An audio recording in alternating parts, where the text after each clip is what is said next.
Assalamualaikum warahmatullahi wabarakatuh. Berjumpa lagi dengan Ibu Cici Mulyasari.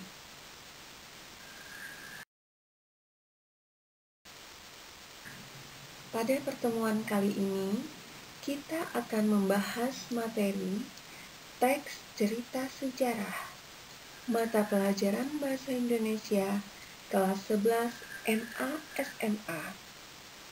Sebelum kita masuk ke materi, jangan lupa subscribe, like, dan komen dulu ya.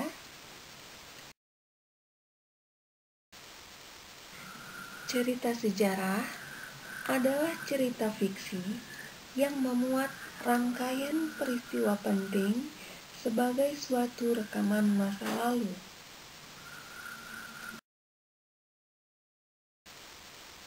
Ciri-ciri teks cerita sejarah. 1. Menampilkan latar masa lalu. 2. Disajikan secara kronologis. 3. Sering menggunakan konjungsi temporal. 4. Isi berupa fakta dan fiksi.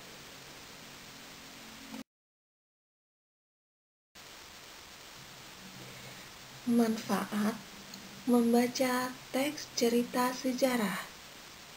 1. Sebagai sumber belajar atau keteladanan. Kita dapat mempelajari kesuksesan dan kegagalan masa lalu. 2. Memperteguh sikap kebangsaan. 3. Memperjelas identitas dan kepribadian bangsa. 4. Merupakan sumber inspirasi. 5. Dapat menjadi sarana rekreatif atau hiburan.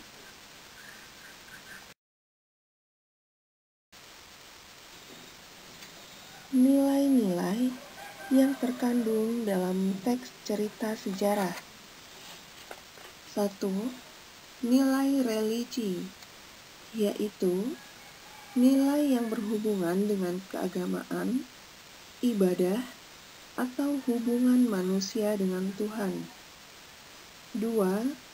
Nilai moral, yaitu nilai yang mengatur hubungan antar manusia dalam bentuk tata krama, sopan santun, atau tata susila.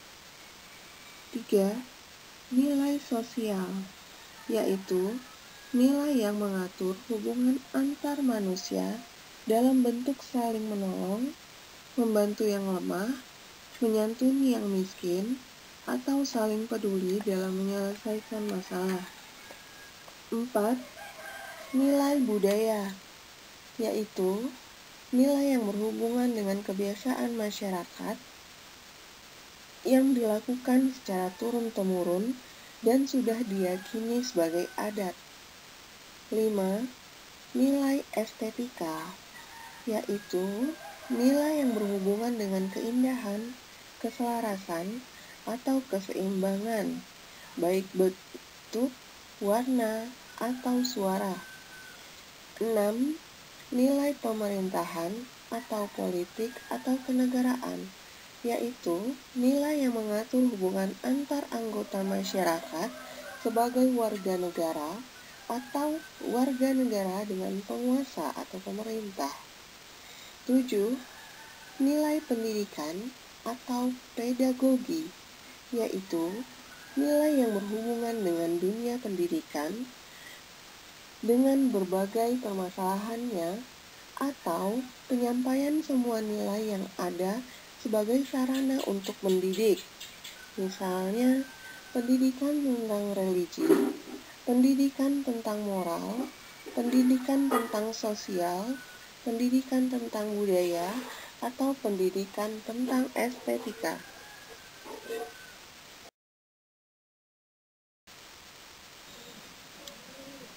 Struktur teks cerita sejarah.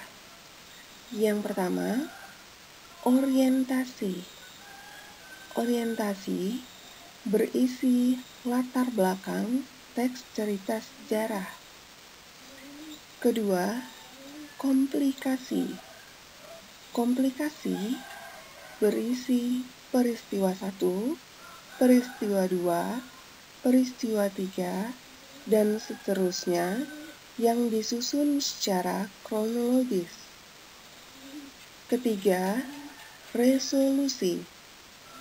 Resolusi dapat berupa akibat, simpulan, atau penilaian.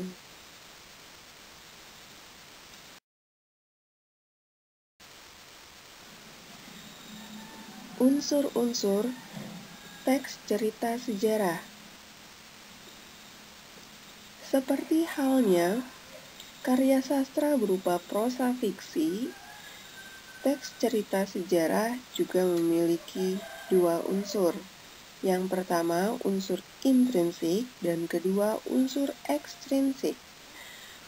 Unsur intrinsik merupakan unsur-unsur pembangun yang berada di dalam karya sastra. Unsur intrinsik ini terdiri dari 7. 1. Tema. Tema adalah ide sentral cerita. 2. Amanat. Amanat adalah pesan moral yang ingin disampaikan oleh pengarang kepada pembaca melalui cerita tersebut. 3. Tokoh dan penokohan. Tokoh merupakan pelaku atau orangnya dalam cerita tersebut. Penokohan merupakan karakteristik atau perwatakan tokoh atau orangnya. 4. Latar atau setting. Latar atau setting meliputi 3 hal. 1. Latar tempat. 2. Latar waktu, dan 3. Latar suasana. 5. Plot atau alur. Plot atau alur merupakan rangkaian atau tahapan-tahapan kejadian. Plot atau alur terdiri dari 3 jenis. 1. Alur maju. 2. Alur mundur atau flashback. Dan 3. Alur campuran. 6. Sudut pandang atau point of view. Sudut pandang terdiri dari 2 jenis. Yang pertama, sudut pandang orang pertama atau akuan.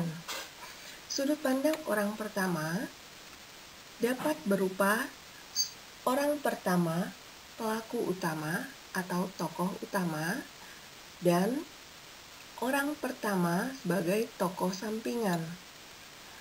Yang kedua, sudut pandang orang ketiga atau diaan. Sudut pandang orang ketiga dapat berupa orang ketiga serba tahu atau orang ketiga sebagai pengamat. 7. Gaya bahasa. Gaya bahasa dapat berupa penggunaan majas, bahasa kiasan, pengulangan, aliterasi, atau asonansi. Kemudian unsur ekstrinsik.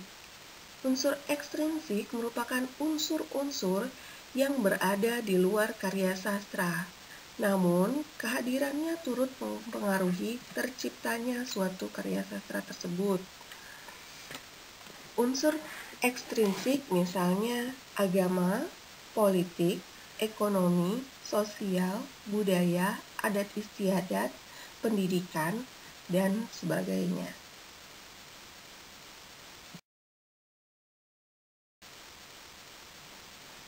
Ciri-ciri kebahasaan teks cerita sejarah. 1. Kata-kata tindakan atau material. Kata kerja material merupakan kata kerja yang menunjukkan aktivitas fisik yang dapat dilihat secara nyata. 2. Keterangan waktu dan tempat. 3. Konjungsi temporal atau kata sambung waktu. 4. Konjungsi kausalitas atau kata sambung sebab akibat. 5. Majas, bahasa kias.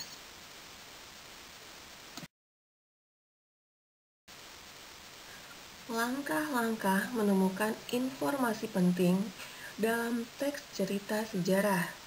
Pertama, membaca teks cerita atau novel sejarah dengan seksama. Kedua, mengidentifikasi pokok isi dalam teks cerita atau novel sejarah. Dan ketiga, mencatat pokok-pokok isi dalam teks cerita atau novel sejarah.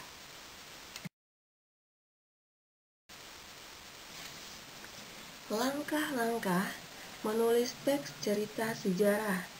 Pertama, menentukan topik. Dalam menentukan topik, kita dapat mempertimbangkan aspek yang pertama terjangkau dan yang kedua sumber data yang tersedia. Kedua, mengumpulkan fakta. Dalam mengumpulkan fakta, kita dapat melakukan studi dokumentasi, pengamatan lapangan, atau wawancara terhadap narasumber sejarah. Ketiga, mengembangkan teks. Dalam mengembangkan teks cerita sejarah, harus sesuai dengan struktur, kemudian memperhatikan kaidah kebahasaan.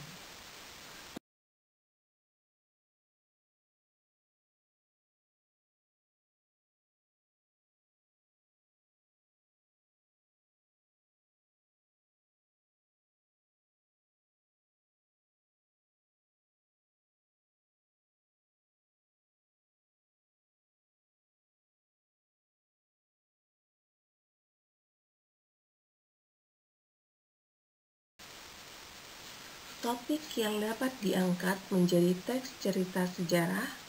1. Adat istiadat masyarakat sekitar. Contohnya, lamaran pernikahan, tradisi keagamaan. 2. Peristiwa sosial atau budaya. Contohnya, peristiwa kerusuhan, demonstrasi, atau pemilu. 3. Peristiwa alam. Contohnya, terjadinya banjir, gunung berapi, atau gempa bumi. 4. Silsilah atau peran seorang tokoh masyarakat. Contohnya, cerita mengenai seorang kuncen, bidan kampung, atau dukun adat.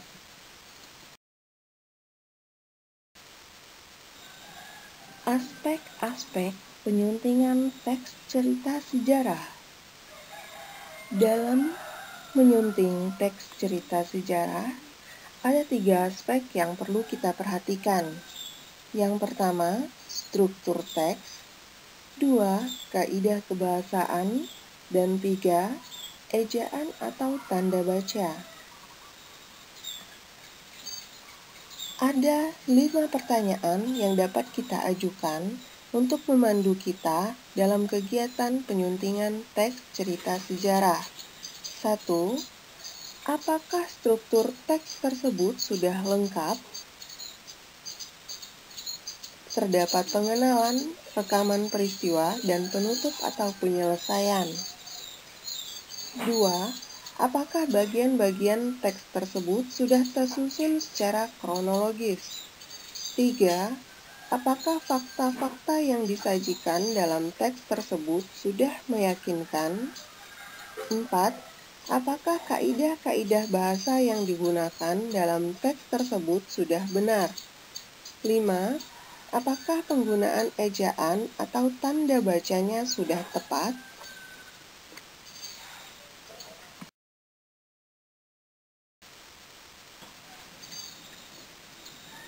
Demikianlah materi kita pada pertemuan hari ini mengenai teks cerita sejarah. Jangan lupa subscribe, like, dan komen. Sampai berjumpa pada pertemuan selanjutnya. Wassalamualaikum warahmatullahi wabarakatuh.